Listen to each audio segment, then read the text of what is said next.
জ্বালানি মন্ত্রীরা যখন গণমাধ্যমে কথা বলেন তখন মনে হয় বাংলাদেশে আল্লাহর রহমতে কোনো সংকট নাই।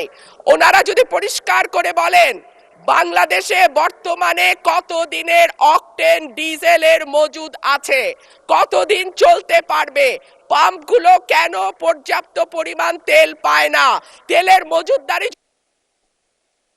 ধন্যবাদ মাননীয় সদস্য। মাননীয় স্পিকার, কাদম্বরী মরিয়া প্রমাণ করিল যে কাদম্বরী মরে নাই। আমাদের তেলের দাম শেষমেশ বৃদ্ধি হইল মাননীয় স্পিকার, কিন্তু তার আগে আমরা দেখলাম কয়েক কিলোমিটার জুড়ে লম্বা লাইন। আমরা দেখলাম মাঝরাত পর্যন্ত ড্রাইভাররা দাঁড়িয়ে আছে, তারা তেল পাচ্ছে না, কিন্তু সরকারের সেই ব্যাপারে কোনো হেলদোল নাই।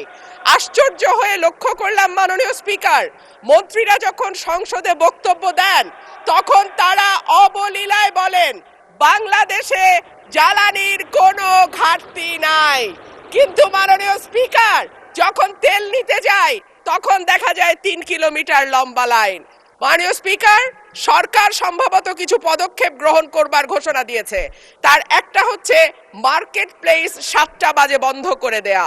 চমৎকার সিদ্ধান্ত মাননীয় স্পিকার, তবে মনে রাখতে হবে কেনা কাটা বা শপিং যেটুকু হয় সেটুকু সন্ধ্যার পরেই হয়, তার আগে হয় না।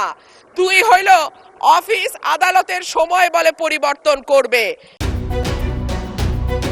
1.5 যুগ ধরে ভালোবাসার নিড়ে এসিআই পিওর সল্ট।